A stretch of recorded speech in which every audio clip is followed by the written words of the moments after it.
लगा दी। फरमाया ला उदवा वला तियरा, और फिर फरमाया वला सफ़र, सफ़र कुछ नहीं। सफ़र जो ये सफ़र का महीना आ रहा है, कल से इंशाल्लाह शुरू हो जाएगा, तो ये सफ़र जो है ये इसके अंदर कोई नहुसत नहीं है। सफ़र इसको आप सल्लल्लाहु अलैहि वसल्लम ने वैसे क्यों, एक हदीस मुबारक में फरमाया है कि अल्लाह तबारक व तआला फरमाते हैं कि ला तसुब्बुद्दहर, ज़माने को बुरा भला मत कहो। फ़इन्नल्लाह अज़्ज़ व जल क़ाल अनद्दहर, इसलिए कि अल्लाह ताला कहते हैं कि मैं ज़माना हूँ। मैं ज़माना हूँ का मतलब यह है कि मैंने ज़माने को बनाया है, दिन सारे मैंने बनाए हैं, महीने सारे मैंने बनाए हैं, वक़्त सारे मैंने बनाए हैं। तो तुम अगर इसको बुरा भला कह रहे हो तो ये तो तुम मुझे बुरा भला कह रहे हो। अल्लाह तबारक व तआला का ये इरशाद मुबारक हुज़ूर नबी करीम सल्लल्लाहु अलैहि वसल्लम ने हम तक पहुँचाया है कि ला तसुब्बुद्दहर, ज़माने को बुरा। तो ये सफ़र भी एक ज़माना ही है, सफ़र का जो महीना आगे आने वाला है। और इसी तरह जो है सफ़र में हुज़ूर नबी करीम, ये भी है लोग कहते हैं कि शादी नहीं करनी चाहिए, तो हुज़ूर नबी करीम सल्लल्लाहु अलैहि वसल्लम की हज़रत ज़ैनब से जो शादी हुई है वो सफ़र के महीने में हुई है। बल्कि आज के दौर में हुज़ूर नबी करीम सल्लल्लाहु अलैहि वसल्लम की जो सादात नस्ल चली आ रही है, जिनसे हज़रत अली और हज़रत फ़ातिमा रज़ी अल्लाह ताला अन्हुमा, उनकी शादी भी सफ़र के महीने में। इस्लाम का इंतहाई बुलंद तरीन वाक़या कि जिसकी वजह से इस्लाम ने क़ुव्वत पकड़ी, हिजरत मदीना। हुज़ूर नबी करीम सल्लल्लाहु अलैहि वसल्लम रबीउल अव्वल में मदीना में पहुँचे। ज़्यादातर मशहूर रिवायात में बर रबीउल अव्वल को मदीना में तशरीफ़ लाए, लेकिन आप ये अंदाज़ा लगाएं कि मक्का से मदीना का जो पैदल सफ़र है कम अज़ कम, तो वो सफ़र कब शुरू हो? सफ़र के महीने में।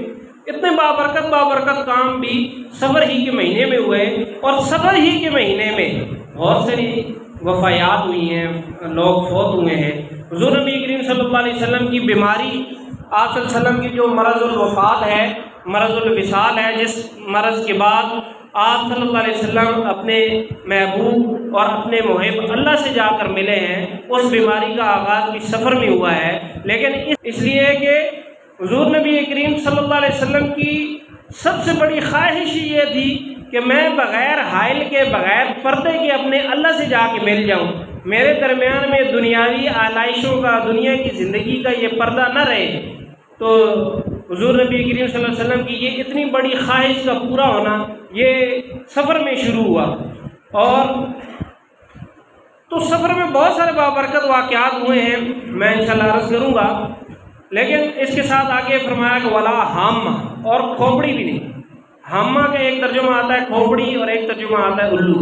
तो जैसे आजकल हम भी कहते हैं जी जहाँ पर उल्लू बोले वहाँ नहुसत होती है, हमारे लोग कहते हैं कि जहाँ उल्लू बोल, आप फरमाया कि वला हामा, उल्लू की कोई नहुसत नहीं है। और एक जगह फरमाया है, मतलब एक इसकी तशरीह की है कि खोपड़ी, कि जब कोई आदमी किसी को कत्ल कर देता था जाहिलियत में, क्योंकि जंगजू लोग थे ना, जंग करने के बहाने ढूंढते हो, कहते थे कि उसकी खोपड़ी में से एक परिंदा निकलता है और वो आवाज़ लगाता है अल आतिश, अल आतिश, प्यास प्यास, यानी मुझे कातिल की खून की प्यास है, उस कातिल को जब तक कत्ल न किया जाएगा तब तक मैं प्यासा रहूँगा। तो ये ऐसी रिवायात बयान करके वो जो मकतूल के जो ख़ानदान वाले होते थे उनको जंग पर उभारा जाता था ताकि वो जाके कातिल को मार दें।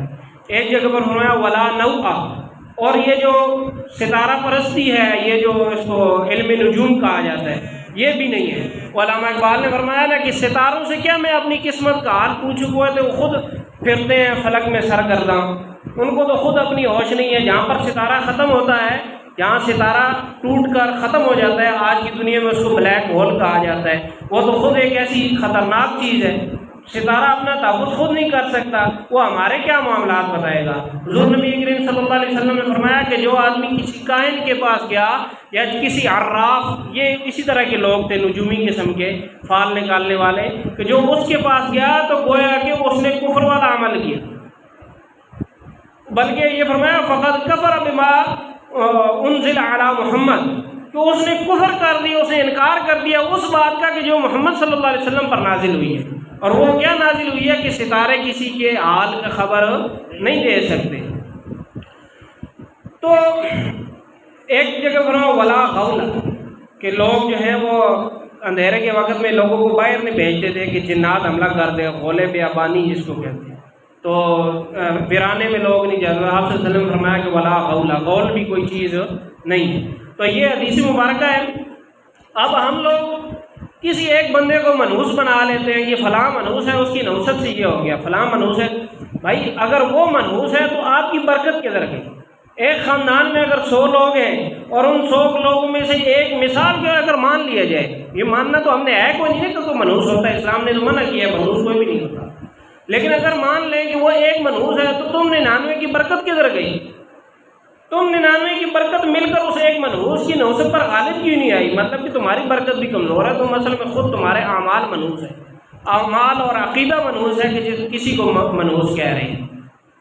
और असल में इसकी एक वजह और भी है कि हम लोग शॉर्टकट के बड़े आदमी हैं। शॉर्टकट से हमें कोई चीज़ मिल जाए, कोई कहे जी कारी साहब ज़रा तावीज़ लिख दे, हमारे कारोबार में बरकत नहीं है, उसके कहे ना कि सूरह वाक़या पढ़ ले, सिर्फ 3 रुकू हैं, मगरिब का सूरह वाक़या पढ़े कभी फाका नहीं आएगा। नहीं, ये बड़ा मुश्किल है, बस आप लिख कर दे दें, मैं जेब में डाल लूँ, उससे हमारा काम बन जाए। कारी साहब तावीज़ दे दें, हमारे घर में बड़े मसाइल हैं, कुछ जिन्नात जादू वगैरह मसाइल हैं, तो सुबह भाई फजर के बाद उठ के सूरह बकरा पढ़ लो। सूरह बकरा का नूर ऐसा है कि जो पुराने जादूगर थे वो उन्होंने ख़ुद बयान किया कि हम जब किसी को किसी शैतान जिन को इस तरफ भेजते थे तो सूरह बकरा का जो नूर, जिस घर में सूरह बकरा पढ़ी जाती है, सुनी जाती है, उसका नूर उस घर का मुआसरा किया होता है। हमारे शैतान ऊपर से, नीचे से, दाएं बाएं से, कहीं से उस तरफ दाखिल हो ही नहीं सकते। वो चीज़ 2.5 से पारे कौन पढ़े? आप बस एक छोटी सी कोई चीज़ आप लिख दें, आसानी से शॉर्टकट के तौर पर हमारी जेब में हो, हमारे घर में लटकी हुई है, हमें अमल ना करना पड़े, तो आप जो हमें ये काम करते हैं, ये सिर्फ हमने अपनी बदअमलियों के लिए ये अकीदे घड़ लिए हैं, ये नौसों वाली ये चीज़ें बना ली हैं। तो हज़रत उमर रज़ी अल्लाह तआला अन्हु का वाक़या है, हजर असवद जन्नत से आया हुआ पत्थर, उसको बोसा दे रहे हैं और कह रहे हैं कि ए पत्थर, मैं जानता हूँ कि तेरे अंदर कोई शय नहीं, मैं जानता हूँ कि तू किसी जो है फजीलत का हामिल नहीं, मैं सिर्फ और सिर्फ इस वजह से तुझे बोसा दे रहा हूँ कि मेरे प्यारे नबी हज़रत मोहम्मद मुस्तफ़ा सल्लल्लाहु अलैहि वसल्लम ने तुझे बोसा दिया है। यानी कि हुज़ूर नबी करीम सल्लल्लाहु अलैहि वसल्लम की जो सुन्नत है वो असल है।